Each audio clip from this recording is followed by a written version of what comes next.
Big boss Malayalam season 7 ഇത്തവണത്തെ double eviction ജിഷിനും അഭിലാഷാണ് പുറത്തു പോയിരിക്കുന്നത്. തീരെ ആക്റ്റീവല്ലാത്ത ആളുകൾ തുടരുമ്പോൾ ഇവരെ പുറത്താക്കിയത് ശരിയല്ലെന്നാണ് ഓരോരുത്തരുടെയും വിലയിരുത്തൽ. മത്സരം കടക്കുന്ന ഈ ഘട്ടത്തിൽ ബാക്കിയുള്ള ഇനി 13 പേരാണ്.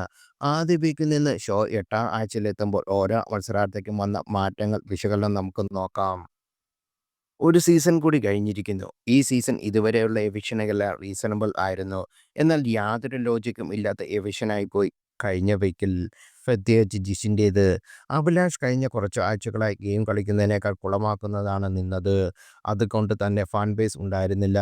പക്ഷേ ജിഷിൻ ഗെയിം നല്ല രീതിയിൽ കളിക്കുകയും നല്ല ഇടപെടലുകൾ നടത്തുകയും ഒക്കെ ചെയ്ത വ്യക്തിയാണ്. മറ്റു മത്സരാർത്ഥികൾ ഇമ്പ്രൂവ് ആയി എന്ന് തോന്നിയത് ആര്യനാണ്. പഴയ വെറുപ്പിക്കൽ ഒരുപാട് കുറഞ്ഞ ഒരാഴ്ചയായി അവസാനത്തേത്. ടാസ്ക് കുളമാക്കും എന്ന് ഇറങ്ങിയെങ്കിലും ബോട്ടിൽ ടാസ്ക് പൂർത്തിയാക്കണം എന്ന ആത്മാർത്ഥമായ ശ്രമം 3 പേരിൽ നിന്ന് ഒന്ന് ആര്യനാണ്. ജിഷിനും അനീഷിനുമാണ് മറ്റ് 2 പേർ. സ്വഭാവത്തിൽ മാറ്റം വന്ന മറ്റൊരാൾ അനീഷാണ്. സ്ട്രാറ്റജി ഇല്ല എന്ന് ലാലേട്ടനൊക്കെ പറഞ്ഞെങ്കിലും ഒറ്റപ്പെടൽ സ്ട്രാറ്റജി തന്നെയാണ് അനീഷിൻ്റെ ഗെയിം പ്ലാൻ. പക്ഷേ ഷാനവാസിൻ്റെ ഗെയിം പ്ലാൻ അനീഷിനെ ചിലപ്പോഴൊക്കെ റിയാലിറ്റിക്ക് കൊണ്ടുവരുന്നു. കൂടുതൽ പേരോട് ചിരിച്ചുകൊണ്ട് സംസാരിക്കാൻ പുള്ളിക്ക് ഇപ്പോൾ കഴിയുന്നു. പലരും അനീഷിനെയാണ് ബോട്ട് ടാസ്ക് നശിപ്പിച്ചത് എന്ന് പറയുന്നത് കേട്ടു. അടുത്ത റൗണ്ടിലേക്ക് എന്തായാലും അനുമോൾ ആരെയും കടത്തിവിടില്ല എന്നുറപ്പായിരുന്നു. ആ ഫ്രസ്ട്രേഷൻ പുള്ളി ചെയ്ത കാര്യം ആണിത്.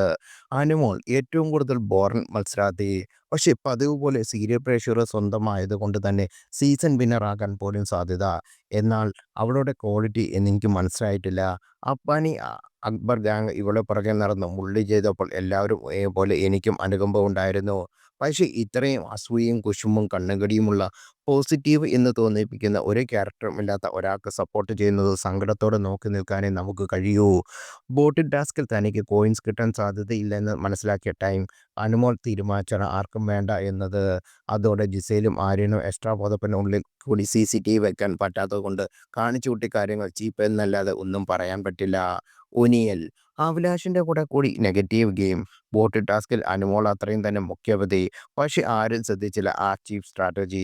സാബുമോൻ പോയില്ലെങ്കിൽ എവിഷൻ ലിസ്റ്റിൽ വന്നാൽ നെക്സ്റ്റ് പുറത്താകും എന്ന് പ്രതീക്ഷിക്കുന്നു.